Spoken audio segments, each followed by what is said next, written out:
Hello बच्चों, तो आप सबका स्वागत है शौर्य एकेडमी इस यूट्यूब चैनल में। तो आप पढ़ने जा रहे हो physics with Vaibhav sir. Let's get started.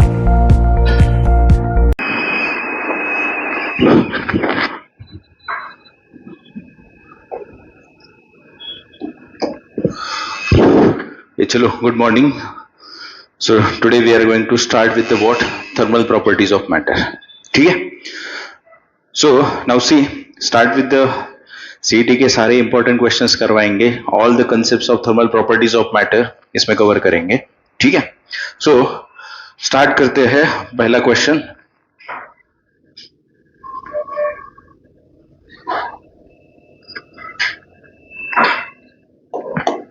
सृष्टि दरवाजा ला. सो चलो बच्चों, साइमल्टेनियसली जो भी इंपॉर्टेंट फॉर्मूलेज है उसके वो भी कवर करूंगा मैं, तो आपको बेसिक्स क्लियर हो जाएगा. So moving towards the first question. Now see what is the first question. A rod is fixed between the 2 points at 20 degrees Celsius. The coefficient of linear expansion of material of rod is 1.1 into 10 raised to minus 5 degrees Celsius. Young's modulus is 1.2 into 10 raised to 11 Newton. Find the stress develop in the rod if the temperature of rod becomes 10 degrees Celsius. तो सबसे पहले बच्चों मुझे बताओ एक एक क्या दिया रे. आपको दो टेम्परेचर दिखाई दे रहे. पहला टेम्परेचर कितना है बोलो. T1 कितना रे 20 डिग्री सेल्सियस. दूसरा टेम्परेचर कितना हुआ रे T2 is equal to 10 degree Celsius. Now what is this coefficient of linear expansion? It is alpha. Three types of expansion you study: linear thermal expansion, aerial or superficial thermal expansion, volume or cubical thermal expansion. So alpha indicates the coefficient of linear thermal expansion. Beta indicates the coefficient of aerial or superficial thermal expansion. Gamma indicates the coefficient of volume or cubical expansion. So यहाँ पे दिया कौन है बच्चों. Alpha is given ना, because linear expansion. कितना है alpha. 1.1 into 10 raised to minus 5 per degree Celsius. तीनों भी अल्फा बीटा गामा तीनों का भी डायमेंशन यूनिट सेम पर degree Celsius. Then Young's modulus पता है बच्चों आप लोगों को. यंग्स मॉडुलस का सिंबल कैपिटल Y कितना है 1.2 into 10 raised to 11 newton. What is Young's modulus. It's a ratio of longitudinal stress to longitudinal strain. You have studied the three constants, three modulus in the what? Mechanical properties of solid. Young's modulus, bulk modulus, shear modulus. ठीक है. Next is what? वो find the stress develop in the rod. तो stress मतलब कौन रे sigma. Correct. आपको stress find करना है बच्चों. तो कैसे करोगे बोलो कि यहां पे नाउ सी कि फर्स्ट थिंग आपको फाइंड करना है स्ट्रेस. सो बच्चों बेसिकली आपको कांस्टेंट दिया है ना, तो यंग्स मॉडुलस क्या होता है. Ratio of stress upon strain. यहां पे किसकी बात हो रही है. Thermal stress and thermal strain. Is it clear. So आपको मालूम है बच्चों आपको कौन है डायरेक्टली कौन निकालना है sigma. What is the formula of sigma. यहां से sigma is equal to epsilon into Y. Correct. So मुझे बताओ वाई तो आपके पास है, कौन नहीं है रे आपके पास. Thermal strain. समझ में आ रहा है. So what is the thermal strain. So वो भी फॉर्मूला आपको पता है. जनरली स्ट्रेन क्या होता है रे change in dimension upon original dimension. तो यहां पे क्या होगा डेल्टा एल अपॉन एल. अरे सही है. सो यहां पे मैं क्या हो जाएगा डेल्टा एल आपको पता है क्या हो जाता है लीनियर थर्मल एक्सपेंशन में. चेंज इन लेंथ क्या होता है बच्चों L alpha delta T upon L. तो L L get cancel. What is the thermal strain alpha into delta T. Now see we are substituting the value. So epsilon की जगह क्या आ जाएगा बच्चों अभी alpha delta T into Y. Now check alpha आपके पास है, वाई आपके पास है, डेल्टा टी मतलब दो टेम्परेचर का बीच का डिफरेंस.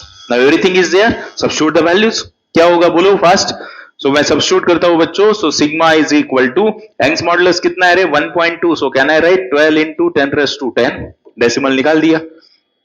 क्लियर. अल्फा की वैल्यू कितनी रे 11 into 10 raised to minus 5. Then temperature difference मतलब कितना 20 minus 10 हो जाएगा. सो कितना आ जाएगा रे 20 minus 10. आपको मालूम है जब टेम्परेचर डिफरेंस होता है तो डिग्री सेल्सियस केल्विन मैटर नहीं करता, लेकिन एक सिंगल इंडिविजुअल टेम्परेचर आता है तो ऐसा unit should be kelvin. So degree Celsius में 273 ऐड करना है. सो बोलो बच्चों अभी खाली कैलकुलेशंस करना है आप लोगों को. 20 minus 10 10 हो जाएगा. सब 10 के पावर देखो जरा. 10 minus 5 plus 1 कितना हो जाएगा बच्चों 10 raised to 6. अरे आया समझ में? देन इसका मल्टीप्लीकेशन बोलो, 11 2 का 22, 11 2 30, 132 इंटू 10⁻6। तो एक डेसिमल में कैसे आएगा रे? 1.32 into 10⁻+8। What is the unit of sigma stress? Newton पर मीटर स्क्वायर। सो कितना आ रहा है आंसर? 1.32 इंटू 10⁻8। समझ में आया?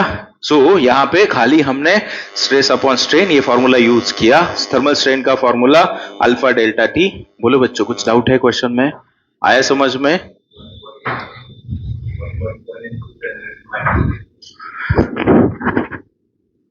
1.1 इंटू 10⁻, ओके, -5 इज देयर, मतलब यहां पे कितना हो जाएगा? 6 हो जाएगा बच्चों। सो 10 - 6, 4 + 1, तो यहां पे 5 आएगा, मतलब यहां पे 7 आएगा। अरे क्लियर? नो, डेसिमल शिफ्ट किया ना मैंने। Is it clear now? So कितना आएगा? 10⁻7। कुछ डाउट है बच्चों? क्वेश्चन समझ में आया? फॉर्मूले समझ में आ गए? ठीक है, नेक्स्ट। नाउ नेक्स्ट क्वेश्चन क्या है बोलो? 1 kilogram of ice at 0 degree Celsius is mixed with 1 kilogram of water at 80 degree Celsius। तो राइट करो बच्चों, पहला कौन दिया आप लोगों को? आइस। कितना है रे मास ऑफ आइस? बोलो 1 kg। कितने डिग्री सेल्सियस टेम्परेचर पे? T1, T of ice is equal to 0 degree Celsius। ठीक है। Second condition is what? Mix with 1 kilogram of water at 80 degree Celsius। So मतलब कौन? सेकेंड कौन दिया है? Water. What is the mass of water? It is also 1 kilogram। What is is temperature? Temperature of water 80 degree Celsius. ठीक है। आगे बच्चों, final temperature of mixture is, क्या फाइंड करना है आप लोगों को? Final temperature of the mixture. So यहां पे ध्यान दे दो बच्चों, आपको मालूम है, थोड़ा बेसिक्स कवर करवा दे, फिर क्वेश्चन की तरफ जाता है। सो अगर मैं कहा कि बाबा मेरे -10 डिग्री सेल्सियस मेरे पास आइस है, बेसिक्स कवर कर रहा हूं, करेक्ट? मैं उसको लेके जाना चाहता हूं बाबा 10 डिग्री सेल्सियस स्टीम पे, sorry suppose 120 degree Celsius steam, ऐसा कुछ तो है टेम्परेचर। सो बच्चों स्टेट चेंज कैसे होते रहे? नाउ सी, सबसे पहले क्या होगा? जो -10 डिग्री सेल्सियस वाला आइस है वो 0 डिग्री सेल्सियस आइस पे चला जाएगा, मतलब उसका टेम्परेचर क्या होगा? -10 to 0 जाएगा। सो उस वक्त क्या होगा? स्टेट चेंज हुआ क्या? नहीं। ये भी क्या था? आइस। ये भी क्या है? आइस। स्टेट चेंज नहीं हुआ तो जो हीट सप्लाई करते हैं that is called the sensible heat. The sensible heat is only used to raise the temperature of the substance, करती है टेम्परेचर ऑफ सब्सटेंस को इंक्रीज करती है। मतलब यहां पे कौन आएगा बच्चों? Q आ जाएगा, sensible heat. Is it clear? Second, यहां पे मैं लिखता हूं सेंसिबल। सेकेंड क्या होगा बच्चों? अभी 0 डिग्री सेल्सियस जो आइस है वो चला जाएगा वाटर में, लेकिन टेम्परेचर क्या रहेगा? 0। मतलब क्या होगा? स्टेट चेंज होगा। 0 degree Celsius ice is converted into 0 degree Celsius water. तो उस वक्त जो हीट प्रोवाइड करते हैं that is a latent heat which is only used to change the state of substance. मतलब यहां पे क्या होगा बच्चों? बाद में कौन आएगा? 0 डिग्री सेल्सियस वाटर आएगा, तो उस वक्त जो हीट होगी वो कौन सी हीट होगी? लैटेंट हीट होगी। बाद में क्या होगा बच्चों? अभी 0 डिग्री सेल्सियस जो वाटर है उसको आप फिर से हीट सप्लाई करेंगे तो उसका टेम्परेचर राइज होने लगेगा। कब, कहां तक जाएगा वो? 100 डिग्री सेल्सियस तक जाएगा। मतलब बाद में क्या होगा रे? बोलो 0 डिग्री सेल्सियस, टिकट न टिकट, 0 डिग्री सेल्सियस जो वाटर है वो कहां पे चला जाएगा? अभी 100 डिग्री सेल्सियस वाटर पे चला जाएगा। Is it clear? सो उस वक्त जो हीट होगी फिर से कौन होगी? सेंसिबल हीट होगी। आया समझ में? बाद में बोलो बच्चों क्या होगा फिर से?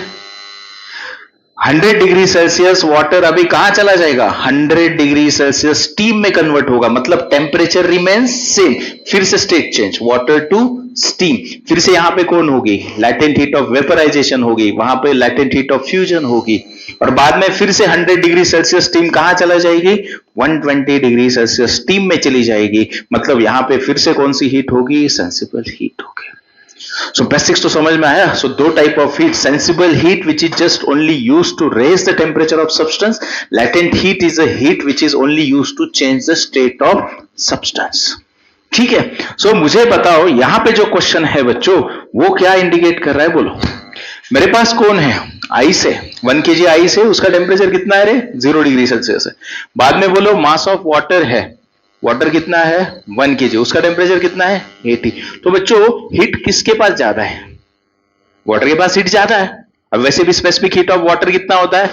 अगर मैं बात करूं कैलोरी पर ग्राम में तो 1 कैलोरी पर ग्राम होता है, और अगर मैं बात करूं स्पेसिफिक हीट ऑफ आइस तो वो 0.5 कैलोरी पर ग्राम होता है। मतलब किसका हीट ज्यादा है? वाटर का। Is it clear? सो मतलब क्या होगा रे, जब मैं आइस को हीट सप्लाई करूंगा तो सबसे पहले क्या होगा? 0 degree Celsius ice 0 degree Celsius water में कन्वर्ट होगा। बाद में फिर से जो वाटर कन्वर्ट हुआ उसका टेम्परेचर राइज हुआ। तो मतलब क्या रे, यहां पे हीट लॉस कौन करेगा? Law of conservation of heat energy, heat is lost by water is equal to heat gain by ice. समझ में आ रहा है? सो यहां पे मैं क्या कहूंगा? Heat lost by what?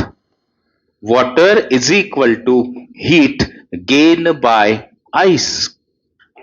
So intentionally बच्चों इस क्वेश्चन के ऊपर थोड़ा ज्यादा टाइम दे रहा हूं क्योंकि बेसिक्स क्लियर हो जाएंगे तो आगे के क्वेश्चन कवर करूंगा। Is it clear? So now see बच्चों, तो हीट लॉस्ट बाय वाटर कितना हीट हो गए रे? 2 ना। एक तो पहला लेटेंट हीट होगा, बाद में सेंसिबल हीट। तो इक्वेशन बोलो, आइस के लिए इक्वेशन क्या होगा? Mass of ice into latent heat of ice. क्योंकि लेटेंट हीट का फॉर्मूला क्या होता है? m into L. प्लस बाद में क्या होगा? टेम्परेचर बढ़ेगा आइस का कन्वर्ट होने के बाद, तो क्या हो जाएगा बोलो? सेंसिबल हीट का फॉर्मूला क्या होता है? ms delta T. सो क्या आ जाएगा? Mass of ice into specific heat of water. अभी डेल्टा टी मतलब बाबा वही तो हमको निकलना है। पहले कितने पे था? 0। तो बीच में कहां तक जाएगा वो? 10 पे जाएगा, 20 पे जाएगा, 30 पे जाएगा, वही तो फाइंड करना है। सो मतलब क्या होगा यहां पे? मैं बोलता हूं थीटा माइनस 0। समझ में आया? Theta is the final temperature of mixture that we are going to find out. Is equal to, बोलो बच्चों आगे, heat loss by water, water का खाली टेम्परेचर डिक्रीज होगा। अरे सही है? मतलब क्या होगा बोलो? ms delta T. तो यहां पे क्या आ जाएगा बोलो? मास of water specific heat of water. समझ में आ रहा है? अभी वाटर का टेम्परेचर डिक्रीज होगा, मतलब यहां पे डेल्टा टी क्या होगा रे? 80 माइनस थीटा होगा। पक्का समझ में आया? इसका टेम्परेचर बढ़ गया तो इसका टेम्परेचर डिक्रीज हुआ। बच्चों मुझे बताओ दोनों का मास कितना है रे? सेम है, 1 1 1। तो यहां से can I cancel this directly? ये कॉमन निकले कि यहां पे मास कैंसिल हो जाए। लेटेंट हीट ऑफ आइस कितना दिया है बच्चों? यहां पे दिया आप लोगों को 336। तो पहले बोलो 336 plus specific heat of water 4200 kilo joule पर केजी। बच्चों कभी कभी गलत चीजें भी समझ में आनी चाहिए। 4200 जूल पर केजी होता है, 4.2 किलो जूल पर केजी होता है। समझ में आया? मतलब यहां पे कितना होगा? 4.2। समझ में आ रहा है? ये कितना होता है? जूल होता है बच्चों। अरे आए क्या समझ में? इनटू क्या होगा बोलो? Theta is equal to what is the specific heat of water again? 4.2 into 80 minus theta. बच्चों समझ में आया? अभी खाली कैलकुलेशन करना है आप लोगों को, करेक्ट? तो कैलकुलेशन करो। अभी थीटा की टर्म सेपरेट करना पड़ेगा आप लोगों को। Is it clear? तो सबसे पहले एक काम करें, एक टर्म को ही सेपरेट करेंगे तो अच्छा जाएगा आप लोगों को। क्या होगा बोलो? L I plus S W into theta is equal to 80 S W minus बोलो थीटा इंटू एस डब्ल्यू। तो थीटा सेपरेट करना है बच्चों, करेक्ट? कितना हो जाएगा? 2 times S W theta is equal to 80 S W plus minus L I. आया समझ में? थीटा की टर्म सेपरेट किया। सो यहां पे बोलो बच्चों अभी थीटा इज इक्वल टू क्या हो जाएगा रे? Yes 80 S W divided by 2 S W, separate divide कर रहा हूं। आ रहा है समझ में? माइनस यहां पे क्या होगा रे बच्चों? L I upon 2 S W. बोलो कुछ डाउट? क्लियर? अभी वैल्यू सब्स्टिट्यूट करेंगे फाइनल। बोलो क्या हो जाएगा फाइनल आंसर की तरफ? So theta is equal to बोलो बच्चों यहां पे एस डब्ल्यू के कैंसिल, कितना हुआ? 40 minus what is the latent heat of ice? 336 divided by 2 into what is S W? 4.2। है समझ में आ रहा है? 4200 जूल पर केजी है तो 4.2 किलो जूल पर केजी। वही मैं करेक्शन बता रहा था, अगर किलो जूल में लेना है तो 4.2 होगा। सो बोलो यहां पे कितना आ जाएगा नीचे? 2 इंटू 42 बाय 0। आया समझ में बच्चों? तो कितना आएगा बोलो? 40 माइनस 42, मेरे ख्याल से ये भी 40 आता है, चेक करो. So it become 0 degree Celsius. Question आया क्या समझ में? अरे करेक्ट ना, सीधा सीधा है ना. 84 4 का 336, तो कितना आता है? 0. बच्चों क्वेश्चन में टाइम गया लेकिन सब बेसिक समझ में आ गए. अरे करेक्ट. यहां पे आइस का क्या होगा? पहले 0 degree Celsius ice is converted into 0 degree Celsius water. तो वहां पे कौन सी हीट आ गई? लेटेंट हीट आ गई. बाद में वाटर का टेम्परेचर जो भी कुछ राइज होगा वो मालूम नहीं, वही तो निकालने का था.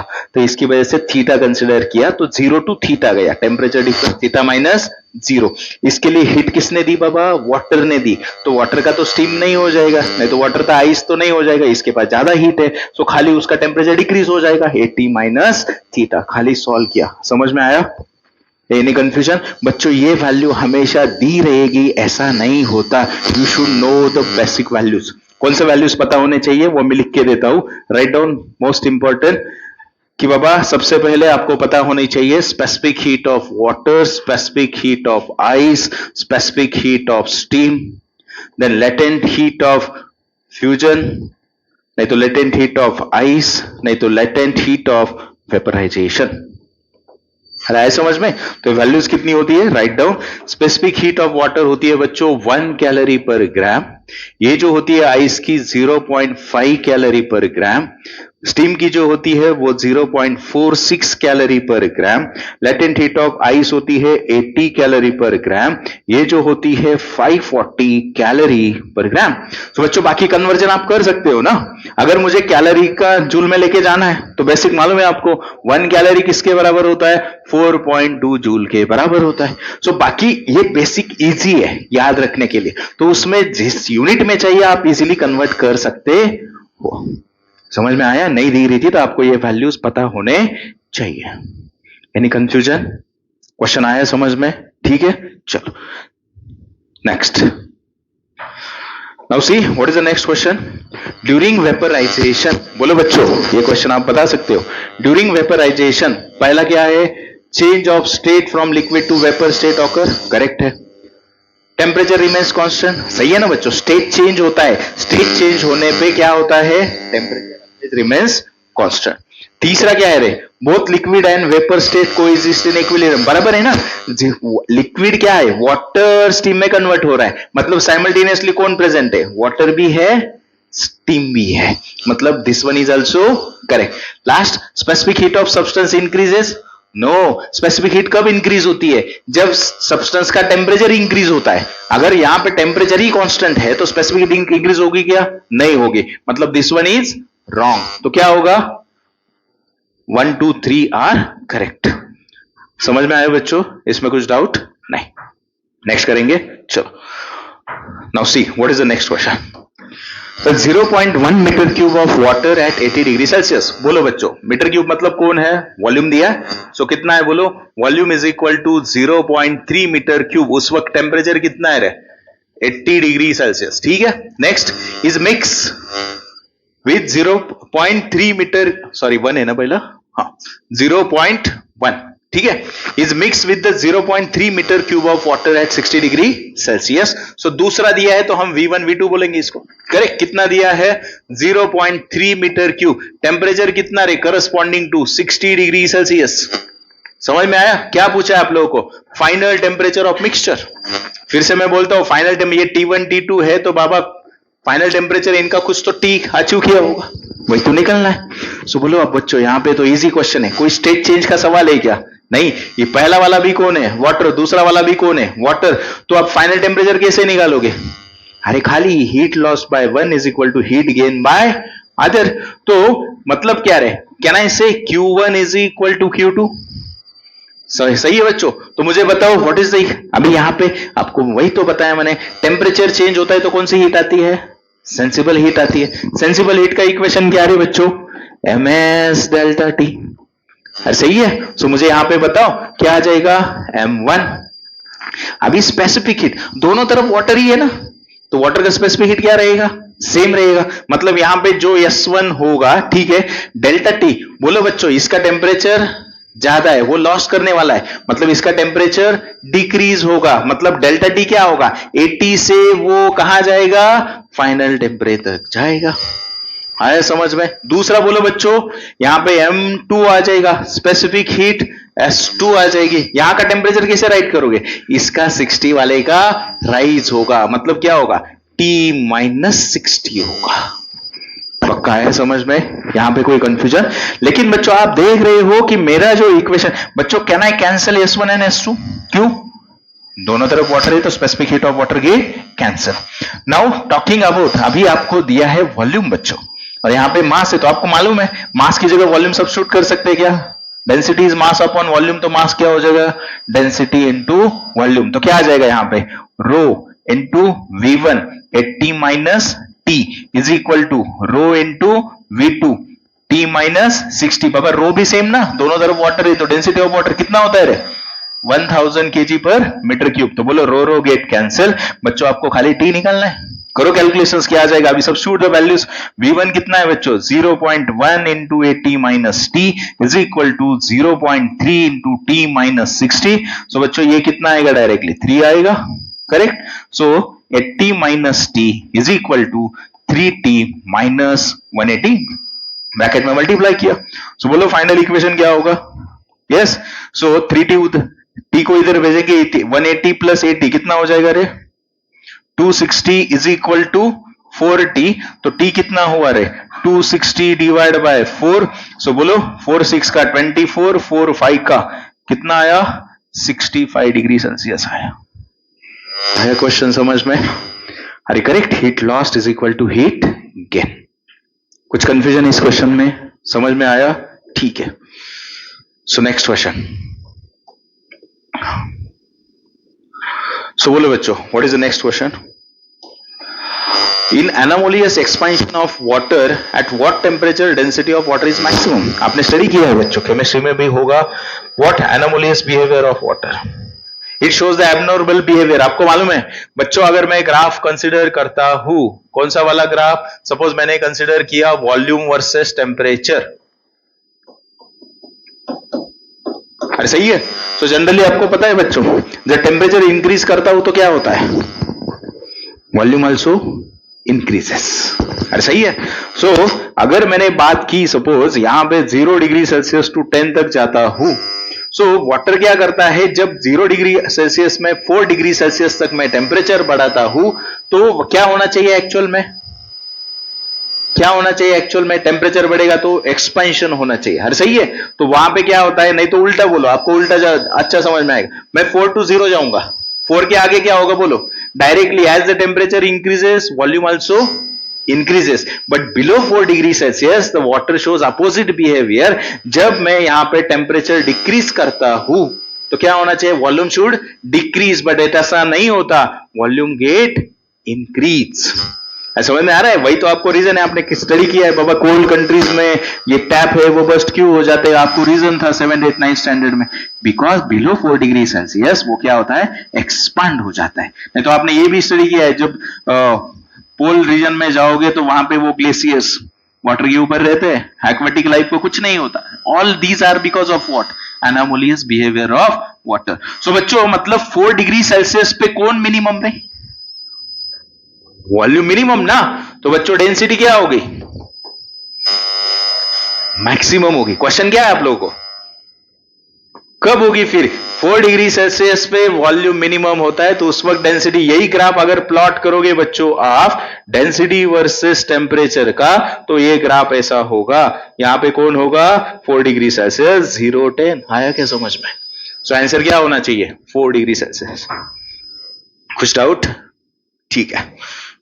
नेक्स्ट बोलो क्या है next question. 1 gram of ice is mix with 1 gram of steam. 1 gram of ice is mixed with 1 gram of steam at thermal equilibrium temperature of the mixture is।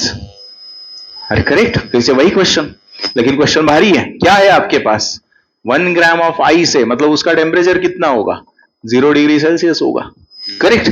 किसके साथ मिक्स किया, 1 ग्राम ऑफ स्टीम, स्टीम का temperature कितना होगा, 100 degree Celsius होगा। लेकिन आपको मालूम है ये सब वैल्यू कब होती है, the melting point boiling point 0 100 ये कब होते हैं? एटमॉस्फेरिक प्रेशर पे होता है। करेक्ट, ठीक है। सो नेक्स्ट बोलो अभी बच्चों, तो आपको फाइनल टेम्परेचर यानी फिर से टी निकालना है। करेक्ट, यहां पे क्वेश्चन बहुत भारी है। मुझे बताओ पिछले केस में आपने देखा था आइस के साथ क्या क्या होगा? पहले आइस का क्या हो जाएगा? वाटर में कन्वर्ट होगा, बाद में वाटर से उसका टेम्परेचर इंक्रीज हुआ। अगर मैं बात कर रहा हूं बच्चों आइस, करेक्ट, तो मुझे बताओ टोटल जो हीट लगेगी आइस को वो क्या होगी? बोलो, mass of ice into latent heat of ice. सही, पहला मेल्ट हो जाएगा, बाद में क्या होगा बच्चों? बोल दो, m of ice s of water into delta T. तो अगर मैं कह रहा हूं बच्चों आपको, तो ये सीधा समझ में आ रहा है कि स्टीम के पास बहुत ज्यादा हीट है।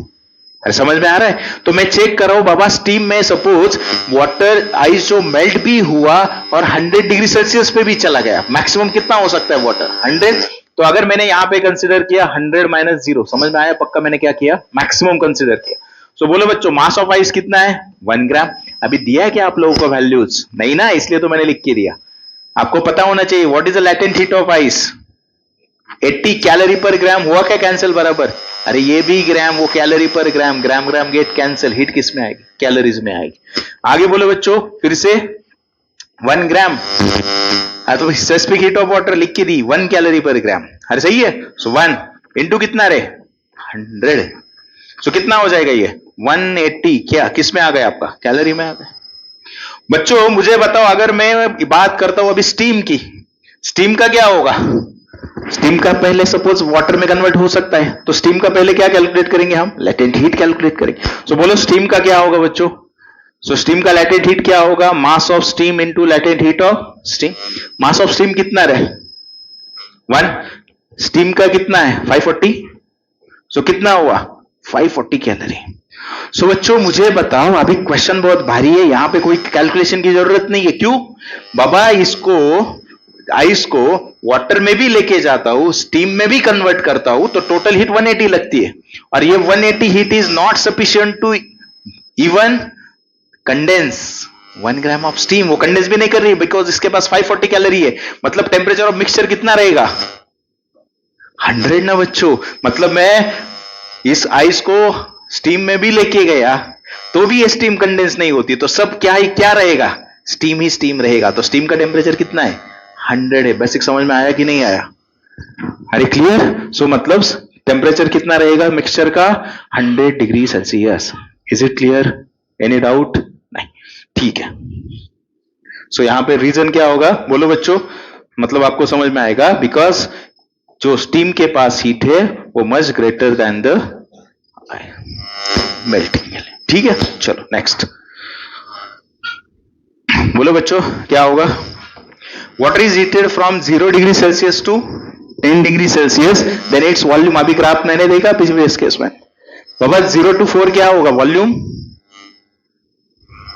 डिक्रीज होगा और बाद में इंक्रीज होगा। 0 to 10 जा रहा हूं ना मैं, मतलब आंसर क्या होगा? First decreases and then increases. सही है, ठीक है। नेक्स्ट बोलो बच्चों, इस पे भी ध्यान देना जरा, क्वेश्चन आ सकता है। The SI unit of specific heat capacity. What is the formula to calculate the specific heat? Specific heat अभी हमने इक्वेशन लिखा था ना बच्चों, Q is equal to M S delta T. तो यस क्या होगा? Q upon M delta T. तो यूनिट बोलो बच्चों क्या हो जाएगा? Q का unit heat energy joule, mass का केजी, टेम्परेचर का केल्विन। तो क्या हुआ? जूल पर केजी केल्विन। बच्चों यहां पे मोलर स्पेसिफिक हीट कैपेसिटी होता तो रे, हाँ, खाली यहां पे यम की जगह यन आता और यूनिट क्या हो जाता? जूल पर मोल केल्विन हो जाता। ठीक है, आप बोल रहे तो जूल पर केजी किसका है? सब क्वेश्चंस देखेंगे। जूल पर कैसे? ये है थर्मल कैपेसिटी का है। और क्या है? Thermal capacity. थर्मल कैपेसिटी होती है mass into specific heat capacity. तो यहां पे क्या हो जाएगा? फिर से बोलो, केजी इंटू जूल पर केजी केल्विन। आया क्या समझ में? तो जूल पर केल्विन किसका? ये थर्मल कैपेसिटी का है। सब पता होना चाहिए। Any doubt? नहीं, ठीक है। नेक्स्ट बोलो बच्चों, नेक्स्ट क्वेश्चन।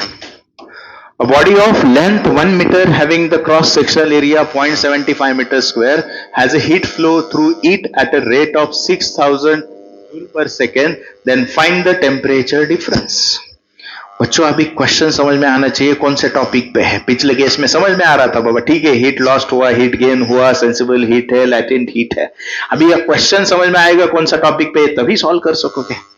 नाउ देख रहे हो आप, बॉडी है, क्रॉस सेक्शन है, heat flow through heat, body में से हीट फ्लो हो रही है। आपने स्टडी किया है, there are 3 modes of heat transfer, conduction, convection, radiation. Conduction मतलब actual through the contact, convection मतलब मीडियम रिक्वायर्ड है, चाय का कप लाया, ठंडा हो गया, कैसे हो गया, heat is transfer between surrounding and the tea. Is it clear?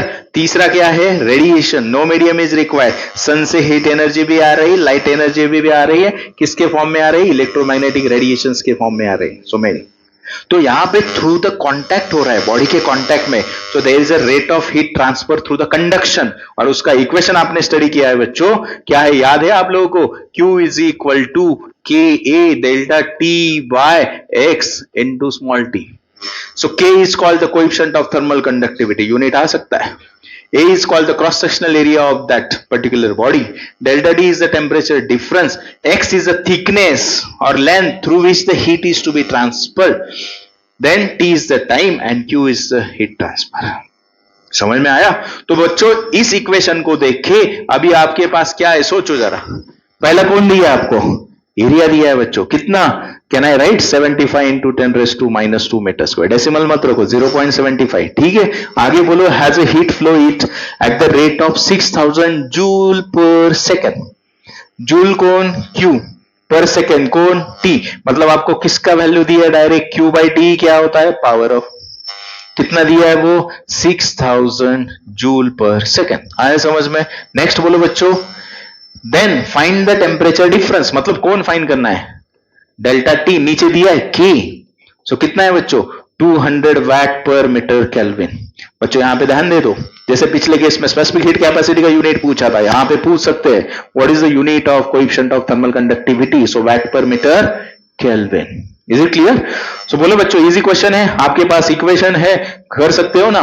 सो पहले कौन कैलकुलेट करना है, डेल्टा टी। डेल्टा टी का इक्वेशन क्या आ जाएगा, बोलो, Q by T into x by K.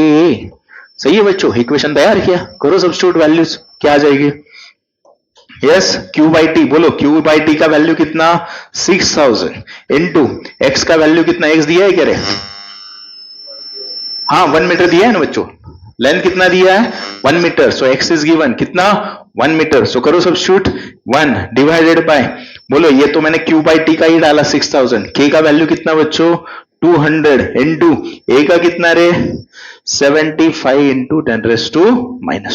सो बोलो बच्चों 1 2 प्लस 2 माइनस 2 गेट कैंसिल। आगे बोलो यहां पे 75 2 का 150 154 का ना, अरे आ रहा है समझ में, इंटू 0 कितना आया 40 degree Celsius. Clear? So delta T का वैल्यू कितना आया 40 डिग्री सेल्सियस। बोलो बच्चों क्वेश्चन समझ में आया? ये टॉपिक बहुत इंपॉर्टेंट है, आराम से क्वेश्चन रहेगा, मतलब रहेगा हीट ट्रांसफर पे। Any confusion? क्लियर? ठीक है, नेक्स्ट करवाते हैं। नेक्स्ट क्वेश्चन क्या है, देखो बच्चों, विच of the following combination of properties would be must desirable for cooking pot. Cooking pot के लिए कौन से प्रॉपर्टीज डिजायरेबल है, दो प्रॉपर्टी दी है आपको, एक स्पेसिफिक हीट, दूसरा कौन है कंडक्टिविटी। अभी सब बेसिक का खेल है। What is mean by specific heat capacity, the amount of heat required to raise और टू फॉल, टू रेज और बोलो to fall the temperature of unit mass of substance by 1 degree Celsius 1 degree kelvin is the specific heat. मतलब क्या चाहिए बच्चों, specific heat कम होनी चाहिए या ज्यादा होनी चाहिए, कम होनी चाहिए ना, मतलब 1 डिग्री सेल्सियस के लिए ज्यादा हीट रिक्वायर्ड अच्छा या कम, कुकिंग पॉट है तो ज्यादा गैस वेस्ट हो जाएगा ना, तो लो स्पेसिफिक हीट चाहिए ना बाबा, कम हीट में ज्यादा टेम्परेचर बढ़ जाए। क्लियर? दूसरा क्या है कंडक्टिविटी, कंडक्टिविटी क्या इंडिकेट करता है, ability of material to pass the heat. तो मुझे बताओ इसमें से हीट जल्दी पास होनी चाहिए कि नहीं, कुकिंग पॉट में पानी गर्म करने के लिए रख दिया तो जल्दी हीट पास होनी चाहिए, मतलब कंडक्टिविटी कैसी चाहिए, high. So what should be the low specific heat and the high thermal conductivity. बोलो इसमें कुछ डाउट है आप लोगों को, लो specific heat and the high conductivity. Clear? ठीक है, next what is the next, बोलो बच्चों, नेक्स्ट क्या है अभी? Figure shows a copper rod joined to a steel rod. The rods have the equal length and equal cross sectional area. The free end of the copper rod is kept at 0 degree Celsius. ठीक है? And the steel rod is kept at 100 degree Celsius. Find the temperature of the junction of the rod. ठीक है? Bracket में नीचे कौन दिया है? Conductivity of copper, मतलब कौन रहे बच्चों? अभी देखा symbol K of copper and K of steel. ये डायग्राम है, देख रहे हो आप. कॉपर और steel end to end join किया है. कॉपर के फर्स्ट एंड का टेम्परेचर 0 डिग्री सेल्सियस, तो वहां का कितना है? 100 डिग्री सेल्सियस. सो बोलो यहां पे क्या होगा अभी? ठीक है, सो बोलो. सो सबसे पहले बच्चों मुझे बताओ, ये थर्मल जो एनालॉजी है that is totally same as that of electrical analogy. जैसे वहां पे आपने निकाला था इलेक्ट्रिक रेजिस्टेंस, वहां पे ही आपने निकाला था थर्मल रेजिस्टेंस. तो बच्चों मुझे बताओ, ये मटेरियल जैसे करंट को फ्लो करने के लिए अपोजिशन कौन होता है? रेजिस्टेंस होता है. हीट को फ्लो करने के लिए भी क्या आता है? रेजिस्टेंस. वो कौन डिसाइड करेगा? उस मटेरियल का कंडक्टिविटी डिसाइड करेगा. सो मतलब यहां पे मुझे बताओ, जो हीट यहां से पास होगी वो यहां से ही पास होगी कि नहीं होगी? अरे करेक्ट. मतलब दोनों रॉड में कौन सेम है? हीट सेम होगी ना, एक ही डायरेक्शन में. जैसे करंट सीरीज में, दो रेजिस्टर इन सीरीज, करंट क्या पास होगा उसमें? सेम. तो वैसे कौन सेम है यहां पे? Heat same. तो मतलब इस वाले प्रॉब्लम में क्या याद रखना है सबसे पहले आपको? Q1 is equal to Q2. मतलब यहां पे कॉपर इज इक्वल टू, अरे समझ में आया बेसिक्स? ठीक है. सेकेंड बात बच्चों, आपको दिया क्या है अभी बोलो? कॉपर का दिया है कंडक्टिविटी 390 और यहां पे स्टील का दिया है 46 वैट पर मीटर डिग्री सेल्सियस. वैट पर मीटर डिग्री सेल्सियस. ठीक है. आगे मुझे बताओ, यहां का टेम्परेचर देख रहे हो बच्चों? आपको किसका टेम्परेचर निकलना है? जंक्शन. तो मतलब यहां पे 0 है, यहां पे 100 है, तो ये हुआ जंक्शन. मैंने कंसिडर किया इसका टेम्परेचर कितना है? थीटा है. उसका टेम्परेचर कितना है? थीटा है. Is it clear? हाँ. तो मुझे यहां पे बताओ बच्चों, आपके पास और कौन है रे? Joint steel rods have the equal length. अभी लेंथ मतलब कौन? पिछले क्वेश्चन में किया हमने, एक्स. तो दोनों का क्या सेम है बाबा? X is equal to X. दोनों का एक्स सेम. आगे क्या है बच्चों? Equal cross sectional area. मतलब जो कॉपर का होगा वही किसका होगा? क्रॉस सेक्शनल एरिया स्टील का होगा. अभी समझ में आया? सो इक्वेशन तो आपके समझ में आया होगा. रॉड के थ्रू हीट ट्रांसफर हो रही, तो क्या? Rate of heat transfer through conduction. Equation किया था. क्यू का इक्वेशन क्या होता है बोलो? के A delta T by x. तो ये सब चीजें किस लिए होगी? कॉपर के लिए. सेम चीजें क्या होगी? के A delta T by x. लेकिन एक्स सेम है ना? ठीक है, तो भी लिखता हूं समझने के लिए. ये कॉपर का, ये स्टील का, ये कॉपर का, ये स्टील का, कॉपर स्टील. अरे आए समझ में? सिमिलरली अभी delta T of copper, delta T of steel. यहां पे कुछ डाउट है बच्चों? नहीं. सो मुझे बताओ कौन कैंसिल हो जाएगा रे? एक्स दोनों इक्वल है सेम. एसी भी कैंसिल हो जाएगा, एएस भी कैंसिल हो जाएगा. कुछ डाउट इसमें? तो अभी सब्स्टिट्यूट करो बच्चों. केसी कितना है रे? 390. बच्चों डेल्टा टी मुझे बताओ, 0 से कहां गया टेम्परेचर? थीटा. मतलब डेल्टा टी क्या होगा? Theta minus 0. आया समझ में? पहले केस में. दूसरे केस में कितना रे? केएस 46 इनटू टेम्परेचर बोलो थीटा टू 100 इंक्रीज होते जा रहा है. मतलब ये क्या होगा? 100 माइनस थीटा. सो बोलो कौन निकालना है बच्चों आपको? थीटा. तो कैलकुलेशंस करो अभी. क्या हो जाएगा बोलो? थीटा निकालना है. Yes. So 390 theta is equal to 4600 minus 46 theta. सही है बच्चों? यहां पे एक आके ऐड हो जाएगा. कितना हो जाएगा? 390 प्लस 46 बोलो 436 हो जाएगा. 436 theta is equal to 4600. So theta is equal to 4600 upon 436. सही है बच्चों? तो आपको यहां पे कॉम्पिटिटिव एग्जाम में आपको फटाफट पिकअप करना है आंसर. बोलो 431 का 436 1 का 436 कितना बाकी रहेगा? 24. 240 जाएगा क्या? नहीं जाएगा. सो 0. सो 10 पॉइंट समथिंग होगा. सो कितना है? 10.6 डिग्री सेल्सियस. ये बच्चों क्वेश्चन समझ में आया? ये वाले टाइप बहुत है इस पे क्वेश्चंस. कैसे सॉल्व करने का समझ में आया? हीट दोनों में से सेम फ्लो होगी तो हमने हीट का इक्वेशन इक्वेट करके सॉल्व करना है. Any doubt? नहीं. नेक्स्ट बोलो क्या है next question? Two bodies A and B are place in a evacuated vessel maintain at a temperature of 27 degree Celsius. Vessel का टेम्परेचर दिया है, ठीक है, आगे बोलो। The temperature of A is 327, that of B is 227, the ratio of loss of heat from A and B is about. बच्चों evacuated vessel है, मतलब अंदर कौन है? वैक्यूम है, मतलब वहां पे ना कंडक्शन होगा ना कन्वेक्शन होगा। कंडक्शन को भी एक्चुअल कांटेक्ट चाहिए, कन्वेक्शन को मीडियम चाहिए, तो अंदर कौन सा होगा? अभी रेडिएशन थ्रू होगा, तो रेडिएशन के लिए कौन फटक से सामने आना चाहिए? यस, एक तो स्टीफन-बोल्ट्जमैन लॉ। अरे सही है, दिया है ना आप लोगों को, सीधा बॉडी है और मेंटेन अभी ratio of heat loss, correct. तो यहां पे बोलो बच्चों, वेसल का टेम्परेचर होता है सराउंडिंग का टेम्परेचर। किसका होता है? सराउंडिंग का। तो वो कंसीडर करते हम, इक्वेशन में याद होगा टी नॉट कितना है रे वो? 27 डिग्री सेल्सियस। लेकिन स्टीफन-बोल्ट्जमैन लॉ में टेम्परेचर डिफरेंस नहीं होता, तो temperature should be in kelvin. तो 273 ऐड किया तो कितना हो जाएगा? 300 केल्विन। हो गए बच्चों।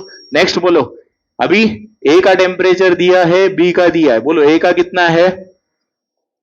327 डिग्री सेल्सियस, मतलब कितना रे? 600 केल्विन। टीबी कितना दिया है? 227 डिग्री सेल्सियस, मतलब कितना रे? 500 केल्विन। सो आपको फाइंड क्या करना है? Ratio of heat loss from A to B. So बच्चों, स्टीफन-बोल्ट्जमैन लॉ क्या कहता है? बोलो कि बाबा, इमिसिव पावर और radiant power is directly proportional to fourth power of its absolute temperature. Correct. या ये कब होता है? जब आपको ब्लैक बॉडी का भी होता है, इमिसिविटी नहीं दिया होता, और दूसरी चीज खाली ओनली बॉडी का टेम्परेचर, सराउंडिंग का नहीं दिया रहता, तब का। Is it clear? लेकिन यहां पे आपको सराउंडिंग का टेम्परेचर दिया है, तो इक्वेशन क्या होगा? T⁴ minus T⁴. आया समझ में? और जो कांस्टेंट होता है वो क्या होता है बच्चों? Sigma T⁴ minus T⁴. Basics से लेता हूं, फिर क्वेश्चन की तरफ जाए। What is the radiant power? Radiant power होता है amount of heat transmitted per unit area per unit time. So sigma T⁴ minus T⁴. So what is the final equation of Q? Sigma A small t T⁴ minus T⁴. This is for black body because emissivity of black body is 1। तो other कोई body होती थी, उसकी emissivity less than 1 होती है, उस time equation में small e multiply होता है। E indicates the emissivity. What is the emissivity? It's the ratio of emissive power of any body to the emissive power of black body. जैसे mechanical properties of fluid में study किया था हमने, specific gravity, density of any substance to the density of water. Is it clear? ठीक है। सो मुझे यहां पे बताओ, आपको क्या फाइंड करना है बच्चों? रेशो। रेशो में कौन नहीं आते? कांस्टेंट नहीं आते, तो मुझे क्या फाइंड करना है? Q of A upon Q of B है, सही है ना? Loss of heat from A and B। तो कौन नहीं आएगा? ये भी नहीं आएगा, ये भी नहीं आएगा, ये भी नहीं आएगा। तो बोलो इक्वेशन क्या होगा? TA⁴ minus T⁴ upon TB⁴ minus T⁴. आया क्या समझ में? तो वैल्यू सब्स्टिट्यूट करो बच्चों। अभी कितना है बोलो? ये सभी से एक चीज, यहां पे 10 पावर कितना है? 4। तो मुझे बताओ ये 2⁴ कितना हो जाएगा? 10⁸. अरे कॉमन आएगा ना, इतना टाइम थोड़ी एक एक स्टेप। तो इतना यहां से 10⁸ कॉमन आ गया, तो अंदर क्या बचेगा बोलो? पहला TA मतलब कितना? 6⁴ माइनस 3⁴, और नीचे क्या होगा? 10⁸, 5⁴ माइनस 3⁴. इसमें कुछ डाउट नहीं? अभी कैलकुलेशन बोलो। आपको रेशियो निकालना है ना बच्चों? ये तो कैंसिल हो गया। जैसे A² minus B², A minus B, A plus B होता है, तो वो आसान जाता है। यहां पे खाली क्या होगा? A² माइनस B², दूसरे ब्रैकेट में A² प्लस B² होगा। तो बोलो यहां पे क्या होगा? 6 का स्क्वायर कितना? तो पहले ब्रैकेट में क्या आ जाएगा? 36 माइनस 9, तो दूसरे ब्रैकेट में 36 प्लस 9। हर सही है क्या बच्चों? आएगा समझ में? A² माइनस B², 6 का स्क्वायर माइनस 3 का स्क्वायर। नीचे बोलो क्या आ जाएगा? 25 माइनस 9, 25 प्लस 9। बोलो कुछ डाउट? क्लियर? तो करो सब्स्टिट्यूट। अभी इसमें टाइम क्यों गया? मैंने ये बेसिक एक्सप्लेन किया, बाकी क्वेश्चन करो फटाफट। तो बोलो बच्चों ये कितना होगा? 36 माइनस 9 27 इंटू 45 डिवाइडेड बाय, यहां पे बोलो 16 इंटू 34। सही है? तो अभी कैलकुलेशन बोलो जरा। कुछ नहीं बच्चों, मल्टीप्लीकेशन करो। यहां पे 27 5 का कितना रे? 135, 13 कैरी आया। 27 4 का 108, 13 1215। नीचे बोलो 16 4 का 64, 16 3 48, 6 544, अरे सही है। सो अप्रोक्सीमेटली कितना आएगा रे? 55 100 1088, मतलब 2:1। अरे आया क्या समझ में? कुछ डाउट है क्या क्वेश्चन में? मतलब अभी ये एक्सप्लेन किया, आप सीधा कहां जाओगे? डायरेक्ट इस स्टेप पे चले जाओगे। Is it clear? तो बाकी यहां पे क्वेश्चन खाली 1 मिनट का काम। Any confusion? तो यहां पे समझ में आया? A² - B² करके फटाक से सॉल्व करना है। कुछ डाउट क्वेश्चन में? नहीं, ठीक है। नेक्स्ट बोलो। 2 identical rods AC and AB made up of, करोगे ना आप? सेम प्रीवियस है। बोलो बच्चों, यहां पे दिया है 2 डिफरेंट मेटल्स। आइडेंटिकल रॉड्स मतलब क्या बच्चों? इसके आगे उनका लेंथ भी सेम, उनका क्रॉस सेक्शनल एरिया भी आल्सो सेम। आगे दिया है thermal conductivity in the ratio 2:3। अरे मतलब यहां पे मैंने कंसीडर किया K1, ये K2, तो आपको क्या दिया है बच्चों? K1/K2 कितना दिया है? 2:3। दूसरी चीज क्या समझ में आई? X1 = X2, A1 = A2, identical rods. आगे बोलो। वो तो टेम्परेचर यहां पे दिया है 100 डिग्री सेल्सियस। कौन निकलना है बच्चों आपको? जंक्शन। फिर से क्या होगा ये? थीटा। तो बोलो फटाफट, क्या करेंगे आप लोग? डायरेक्टली बोलो Q1 = Q2, मतलब को K1 A1 पहला क्या होगा बोलो? 100 - थीटा अपॉन X1। आए समझ में? दूसरा इक्वेशन क्या होगा? K2 A2, बोलो बच्चों, theta -25 upon X2। X1 X2 A1 A2 equal है तो कैंसिल होके गए। करेक्ट। दूसरे आपको रेशो दिया है ना बच्चों, K1/K2 कितना दिया है? 2:3, मतलब 2 × 100 - थीटा, 3 × थीटा -25। करो अभी कैलकुलेशन, क्या हो जाएगा? 200 - 2 थीटा, 3 थीटा -75, तो 5 थीटा = 275, तो थीटा = 275/5। सो 5 5 का 25, कितना आ रहा है बच्चों? 55 डिग्री सेल्सियस। अरे सही है। तो क्वेश्चन समझ में आ गया? Same as that of previous question. तो कितना आएगा आंसर? 55 degree Celsius. क्वेश्चन में कुछ डाउट? अभी सॉल्व कर सकते हो इस टाइप का क्वेश्चन? ठीक है। नेक्स्ट चलो बोलो बच्चों, कर सकते हो? फिर से बोलो फटाफट। Coefficient of thermal conductivity of copper is 9 times of steel. बोलो क्या दिया है? कॉपर का क्या है? 9 टाइम्स ऑफ स्टील। आगे बोलो। कंपोजिट सिलिंडर, अभी एंड टू एंड ज्वाइन किए कि नहीं? Conductivity of copper is 9 times of steel. हाँ, नेक्स्ट। अभी आपको मालूम है एंड टू एंड ज्वाइन किया, ये कब पॉसिबल है? क्रॉस सेक्शनल एरिया गेज दोनों का सेम है। सो इनडायरेक्टली क्या दिया है? AS = AC, लेकिन यहां पे लेंथ दिया है बच्चों, सेम नहीं है लेंथ। तो क्या आ जाएगा? XC कितना है? 18 सेंटीमीटर। देन XS कितना है? 6 सेंटीमीटर। आगे बोलो। What will be the temperature of junction? फिर से वही करो फटाफट, क्या आ जाएगा बोलो फिर से? Q of copper is equal to Q of steel. बोलो बच्चों। सो KS, बोलो AS, टेम्परेचर क्या होगा रे? बोलो 100 to थीटा, मतलब 100 - theta upon X of C, sorry यहां पे कॉपर, हाँ ठीक है। आगे K of S, A of S, theta -0 upon कितना रे? X of S। कुछ डाउट? तो बोलो फटाफट अभी कैलकुलेशंस। कौन कैंसिल होगा रे? ये कैंसिल होके गया। अभी यहां पे ध्यान दे दो बच्चों, KC/KS 9 होगा ना? अरे बराबर ना? मतलब इधर सीधा कितना आ जाएगा? 9 इन ब्रैकेट 100 - थीटा। KS को मैंने यहां पे शिफ्ट किया था। अरे करेक्ट। नीचे कितना है रे बच्चों? XC कितना है? 18। XS, वो XC इधर चला जाएगा तो 3 बचेगा, 6 3 का 18। फटाफट करो। So 3 into directly theta. Is it clear? So 900 - 9 theta is equal to 3 theta. तो बोलो बच्चों 12 थीटा इज इक्वल टू, अरे सही है क्या? यहां पे KC/KS मैंने 9 सब्स्टिट्यूट किया। यहां पे नीचे XC था, वो कितना था? 18, वो उधर चला गया तो XC/XS कितना होगा? 6 3 का 18। So 3 times of theta. Is it clear? So कितना हो जाएगा? So 9 into 100 - 9 theta is equal to 3 theta. So theta is equal to 900/12। तो बोलो बच्चों यहां पे क्या हो जाएगा?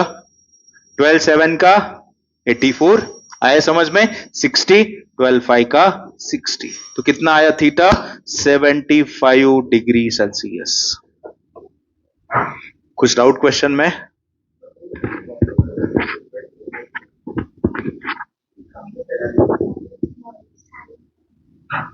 टाइम, वो टाइम नहीं दिया रहता, वो सेम है, पर सेकेंड कंसिडर करते हैं। Is it clear? ठीक है, नेक्स्ट बोलो बच्चों। ये डायरेक्टली फॉर्मूला है to calculate the temperature of the junction. अरे क्लियर? तो फॉर्मूला कैसे हुआ जनरेट? सेम जो इक्वेशन कंसिडर किए थे ना, देखो थिकनेस कितना दिया है, d1 d2, कंडक्टिविटीज कितने हैं, k1 and k2, free ends θ1 is greater than θ2, the temperature of common junction. क्या समझ में आ रहा है आपको? नाउ सी, सेम जो अभी हम सॉल्व कर रहे थे उसका शॉर्टकट, ये k1 है, ये k2 है। बोलो बच्चों इसका टेम्परेचर θ1, ये थीटा होगा, ये θ2 होगा, because given θ1 is greater than θ2। इसका डिस्टेंस कितना है, थिकनेस d1, इसका कितना है d2। तो सॉल्व कैसे करोगे बोलो? सेम ना बच्चों, q1 is equal to q2, तो बोलो क्या हो जाएगा, k1 a1 टेम्परेचर बोलो बच्चों, θ1 minus theta divided by d1 is equal to k2 a2 theta minus θ2 upon d2। Is it clear? तो अभी खाली आपको क्या करना है बच्चों, इक्वेशन सॉल्व करके किसको सेपरेट करना है, थीटा को सेपरेट करना है। तो इसका शॉर्टकट क्या है, k1 θ1 d2 k1 d2 this one. What is the shortcut? ये क्या आता है equation, k1 θ1 d2 plus k2 θ2 d1 upon k1 d2 plus k2 d1। मतलब आप डायरेक्टली इस शॉर्टकट को, लेकिन instead of that previous case easy है, डायरेक्ट हीट ट्रांसफर कंपेयर करो, आराम से फटाफट सॉल्व हो जाता है। लेकिन डायरेक्टली फॉर्मूला पूछा है इसलिए ये फॉर्मूला होगा। Is it clear? ठीक है, next. Now see this question is important. जैसे आप निकालते हो ना बच्चों, रेजिस्टेंस सीरीज में हो गए, कॉम्बिनेशन में हो गए, तो इक्विवेलेंट रेजिस्टेंस कितना होगा, वैसे यहां पे आपको पूछते हैं effective thermal conductivity. Correct? This is a different type of question. क्या दिया है बोलो, 3 identical rods A, B and C are placed end to end. Temperature difference is maintained between the free end of A and C. The thermal conductivity of B is thrice that of C. बोलो फटाफट, thermal conductivity यानी K, KB कितना है, 3 times of KC। आया समझ में? दूसरी case, and half that of A, मतलब कौन, KB कितना है, K/2। Is it clear? So आपको क्या पूछा है बच्चों, इफेक्टिव थर्मल कंडक्टिविटी कितनी होगी। समझ में आ रहा है क्वेश्चन? सो बच्चों क्या समझ में आ रहा है कि बाबा कितने रॉड से, बोलो 3 आइडेंटिकल रॉड्स है। अरे करेक्ट, तो तीनों रॉड एक दूसरे को अटैच है, ए बी एंड सी। ठीक है, temperature difference is maintain between A and C, ऐसा दिया आप लोगों को। क्या फाइंड करना है, इफेक्टिव थर्मल कंडक्टिविटी। सो बच्चों मैंने अभी कहा था स्टार्टिंग में ही, जब ऐसा क्वेश्चन आता है तो ये किसके बराबर है, रेजिस्टेंस इन सीरीज। तो क्या सेम फ्लो होता है, करंट सेम फ्लो होता है। यहां पे क्या सेम फ्लो होता है, हीट। तो जैसे आप बोलते थे वहां पे करंट के वक्त, क्या I is equal to I1 plus I2 plus I3, नहीं यहां पे नहीं हुआ, वो पैरेलल में होता है। रेजिस्टेंस सीरीज में क्या होता है, R1 plus R2 plus R3। तो मुझे अब वहां पे बताओ, सेम चीज ही यार, क्या करना है आपको, R इक्विवेलेंट, मतलब सबका, तीनों रॉड का इफेक्टिव रेजिस्टेंस किसके बराबर होगा, R1 plus R2 plus R3। Honestly बताओ समझ में आया? Is it clear? So what is the formula of thermal resistance, बोलो बच्चों। वो तो डायरेक्टली डिराइव किया था आप लोगों ने। थर्मल रेजिस्टेंस का फॉर्मूला होता है X/K। क्या होता है बच्चों, X/K। तो मुझे यहां पे बताओ R1 क्या होगा रे, X1 अपॉन, सॉरी X1 नहीं, अभी ABC बोलू बच्चों तो कंफ्यूज नहीं होगा। ठीक है, आ रहा है समझ में? तो पहला क्या होगा बोलो, बोलो। अभी तीनों रॉड कैसे है बच्चों, लेंथ क्या है, आइडेंटिकल रॉड से तीनों का same. So can I right directly X, नीचे क्या होगा K, तीनों का एरिया भी क्या रे, सेम। आगे बोलो फिर क्या होगा, X upon KB into A, similarly plus X upon KC into A। अभी लेफ्ट साइड में कौन है, इफेक्टिव है। कौन है, इफेक्टिव। अभी इफेक्टिव में फॉर्मूला तो यही है बच्चों, लेकिन यहां पे हम एक एक की बात कर रहे थे बाबा, ये X। तो यहां पे इफेक्टिव में टोटल X कितना होगा, 3x होगा। ये समझ में आया? मतलब यहां पे कौन होगा ऊपर, 3x, लेकिन क्रॉस सेक्शनल एरिया सबका सेम है। तो नीचे एरिया क्या होगा, ए, और के क्या निकलना है आपको, इफेक्टिव निकलना है। समझ में आया पक्का? सो मुझे बताओ बच्चों क्या होगा, सभी तरफ से एक्स बाई ए कॉमन निकल के यहां से निकल जाएगा। Is it clear? सो बोलो अभी क्या बाकी रह जाएगा, 3 upon K effective is equal to, बच्चों आंसर किस में एक बार देखो, के की टर्म में, मतलब के बी और के सी किस में सब्स्टिट्यूट करना है, के की टर्म में। तो पहला बात बताओ के बी, बच्चों के बी है क्या आपका ए के टर्म में? अरे नहीं है ना, तुम लेके जा सकते हैं ना, ए बी के बी, ए बी के बी, तो राइट साइड साइड इक्वेट करेंगे। के बी दिया है, ठीक है, तो कितना होगा 2 बाई के सी है क्या बच्चों आपका? नहीं है, तो के सी कैसे करेंगे, ये भी के बी, ये भी के बी, तो दोनों का आरएचएस कंपेयर करेंगे। सो यहां से क्या मिलेगा बोलो कि बाबा 3 के सी इज इक्वल टू के बाई 2, तो बच्चों के सी कितना हुआ रे, के बाई 6 हुआ। आया समझ में? तो यहां पे क्या सब्स्टिट्यूट होगा, के ए बाय 6। Any doubt? सबका बेस सेम, तो एडिशन हो जाएगी। बोलो फाइनल इक्वेशन क्या होगा बच्चों, यहां पे 3 upon K effective is equal to 9 by K, so 3 का 9, so what is the final answer बोलो, सो के effective is equal to K A by 3। Question समझ में आया? इंपॉर्टेंट है, ज्वाइन करेंगे, इफेक्टिव पूछेंगे तो समझ में आया, रेजिस्टेंस खाली ऐड करना है, एक गलती खाली नहीं करने की। ये इफेक्टिव में एक्स कितना आएगा, सबका एडिशन होगा। कुछ डाउट क्वेश्चन में? क्लियर? ठीक है, नेक्स्ट बोलो बच्चों क्या दिया अभी, this one is again different type of question. हाँ, सो यहां पे दिया है ABC are 3 identical conductors but made from different material. तो यहां पे समझ में आया बच्चों, एक्स क्या होगा कांस्टेंट, एरिया आल्सो कांस्टेंट, यानी सेम है। ठीक है, next, they are kept in contact shown, दिया है आपको, दिया है थर्मल कंडक्टिविटीज आर, इसका कितना के, इसका कितना 2k, इसका कितना k by 2। The free end of A is at 100 degree Celsius and free end of C at 0 degree Celsius. The temperature of the junction of A and B, question भारी है बच्चों, किसके बीच का पूछा है आपको, ए एंड बी। पिछले केस जैसे एक ही जंक्शन टेम्परेचर नहीं, 2 जंक्शन है यहां पे, तो यहां का निकलना है आपको। तो मैंने यहां पर कंसिडर किया θ1, यहां का कितना होगा बच्चों θ2। अरे हम डायरेक्टली ये दोनों तो नहीं ले सकते क्योंकि हर एक का डिफरेंट कंडक्टिविटी है, तो आप यहां से सीधा ये कंडीशन नहीं ले सकते। सो यहां पे हमको दोनों भी जंक्शन के टेम्परेचर कंसिडर करने पड़ेंगे। हाँ चलेगा ना? यस, नाउ सी बच्चों, तो कैसे करोगे रे सब केस, मुझे बताओ अभी क्या निकलना है आप लोग, जंक्शन का टेम्परेचर।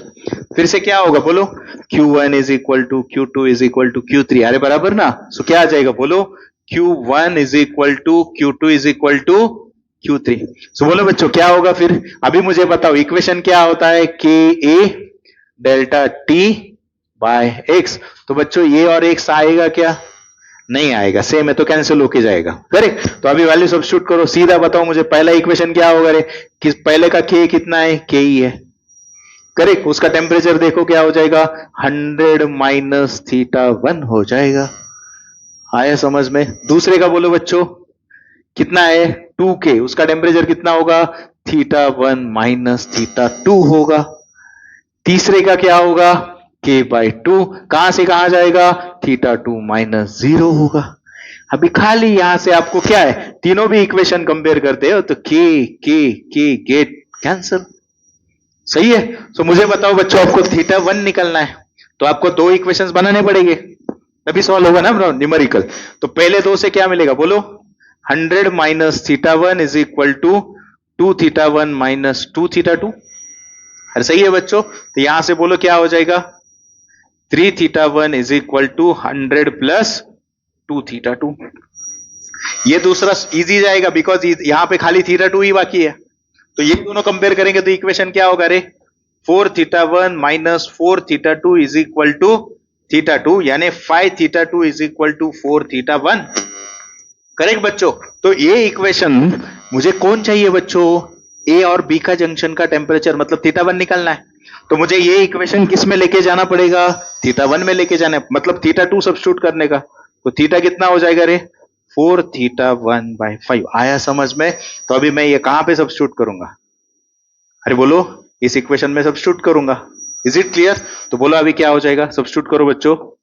तो ये equation correct. So 3 theta 1 is equal to 100 plus, बोलो बच्चों, थीटा 2 सब्स्टिट्यूट कर रहा हूं कहां पे, यहां पे। तो बोलो क्या हो जाएगा, 8 थीटा 1 बाय 5 होगा क्या रे? 2 4 का 8 theta 1।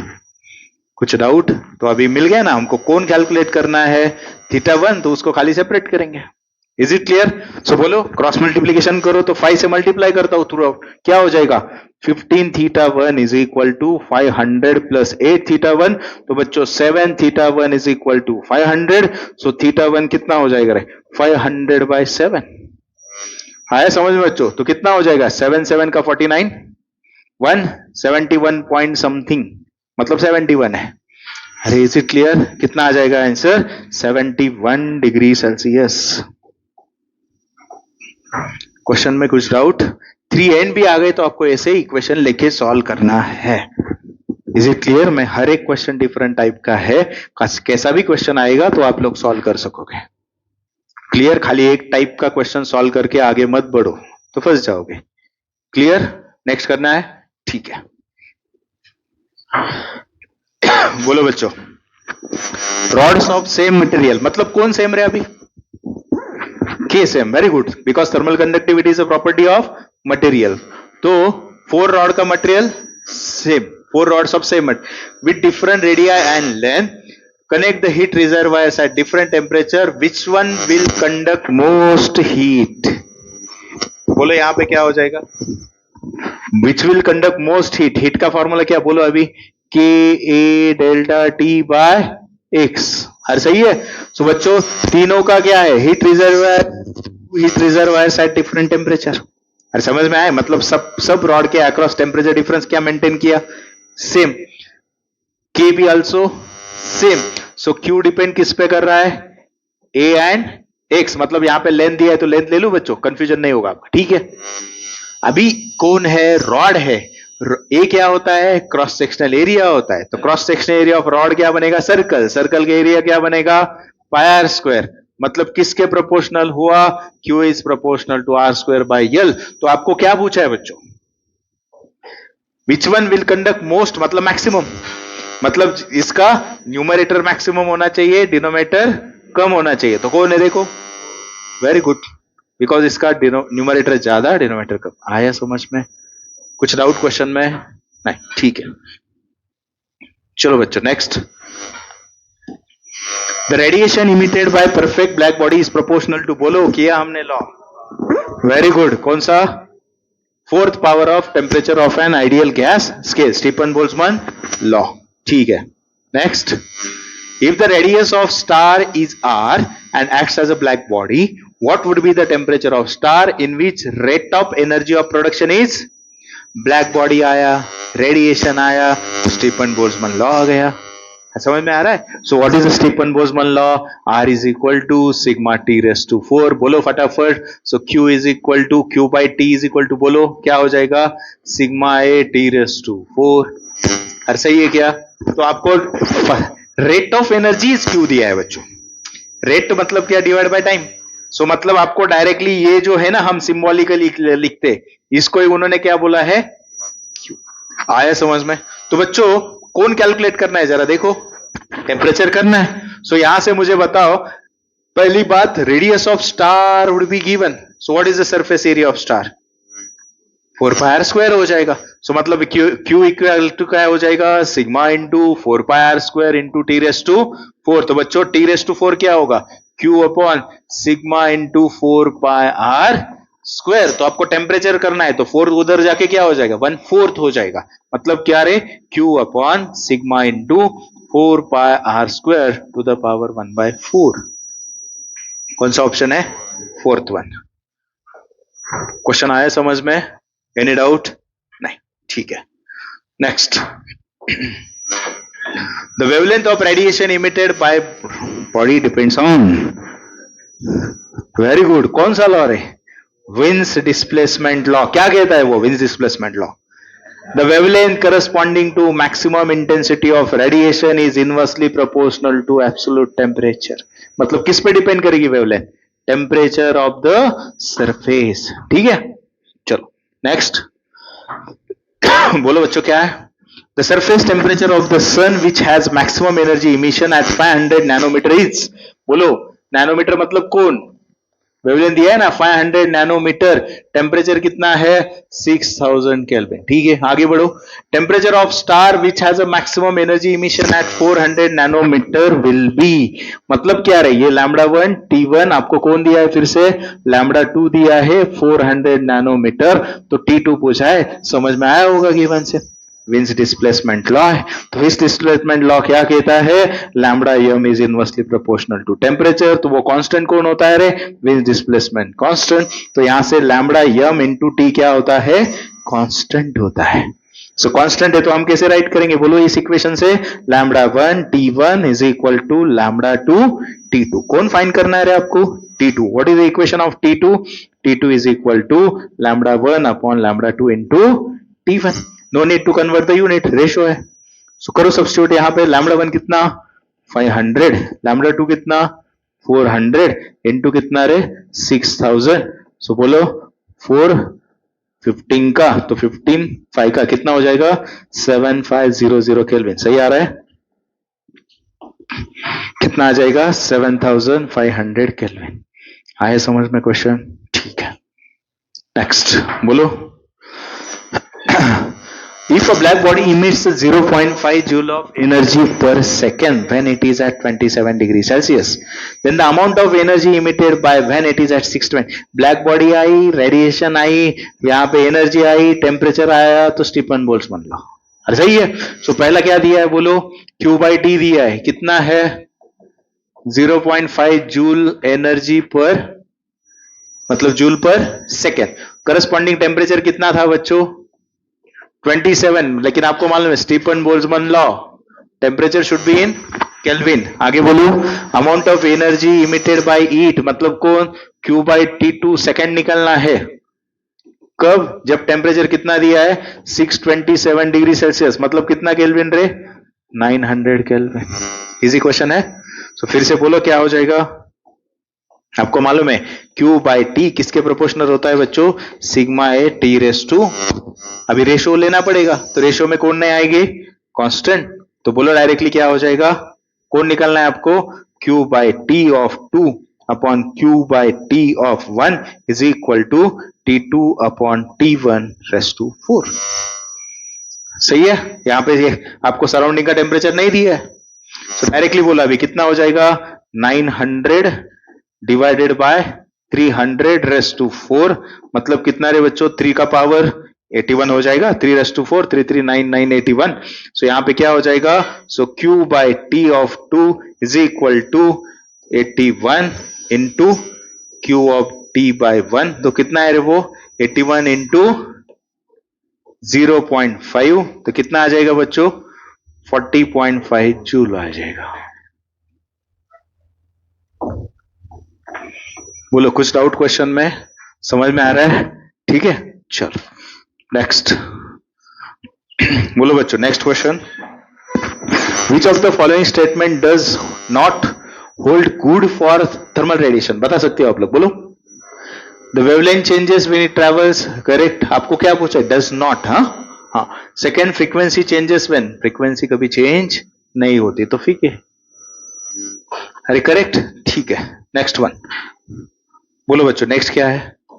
Amount of heat energy radiated by metal of temperature T is E when the temperature increases 3T energy radiated. बोलो डायरेक्टली, बता सकते हो ना क्या हो जाएगा? Q इज इक्वल टू, बोलो बच्चों क्या होगा? खाली directly T2 by T1 raise to 4 into Q1, तो कितना हो जाएगा 3T by T raise to 4 into Q1 कितना दिया है E, फिर से कितना हो जाएगा डायरेक्टली 81 E हो जाएगा। ठीक है, next. The surface temperature of star is determined by using Wiens displacement law। चलो नेक्स्ट देखो, नेक्स्ट क्वेश्चन,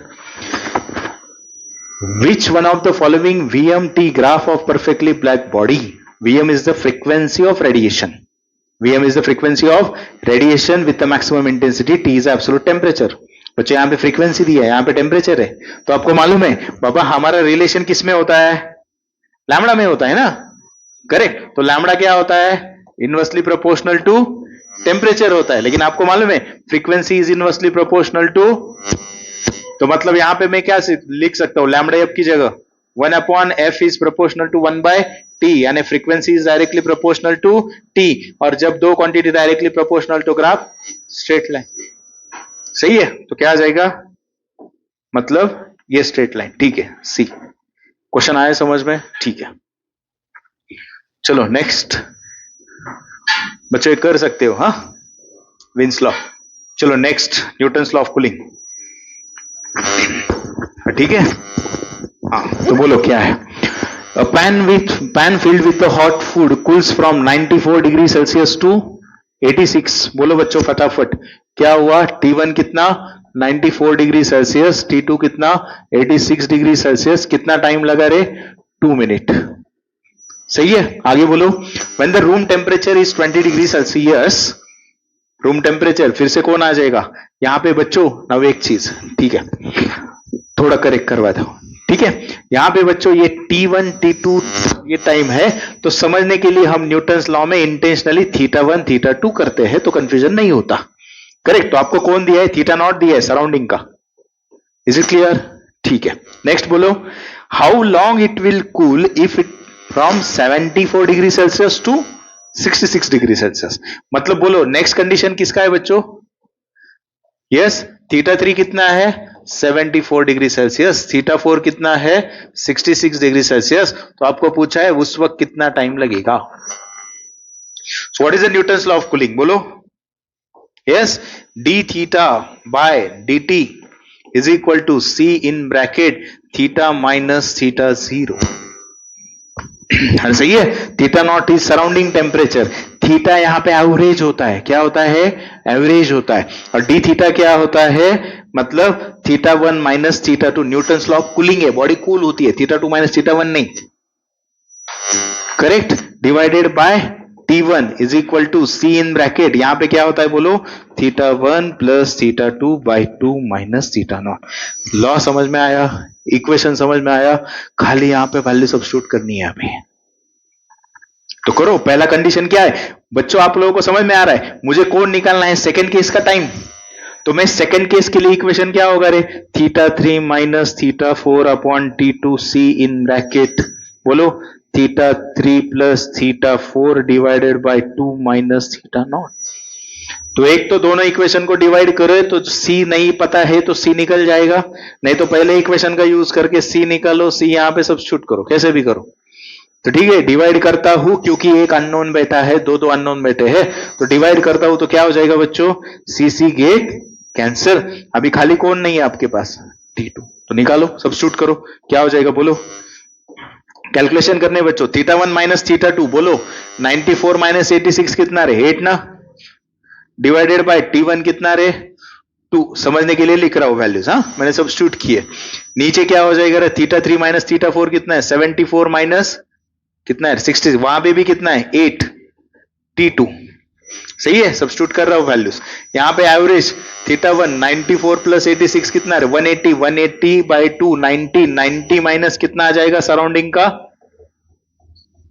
20, आया समझ में।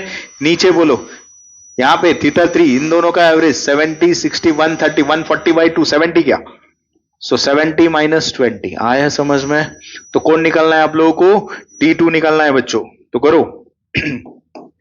तो यहां से देखो 8 गेट कैंसिल, T2 कहां चला जाएगा, सीधा ऊपर, 2 नीचे रहेगा तो 2 इस साइड आ जाएगा, 2 इंटू 90 माइनस 20 कितना रहे 70 अपॉन कितना 50, अरे करेक्ट, तो T2 कितना आ जाएगा 7 2 का 14/5, सो 5 क्या, यस, कितना आ गया 2.8 मिनट, क्लियर, कुछ confusion, Newton's law of cooling समझ में आया, इक्वेशन समझ में आया कैसे अप्लाई करने का, एनी डाउट नहीं, इसमें मार्क्स नहीं जाने चाहिए, अरे करेक्ट, ठीक है। सो सेम क्वेश्चन है, आप लोग करो, यस, कैलकुलेशन करके देखो, समझो मत, हाँ न्यूटन्स लॉ ऑफ कूलिंग ऐसा ऐसा है वैसा वैसा है, सॉल्व करेंगे, ऐसा नहीं, कैलकुलेशन में ही गलती करते हो।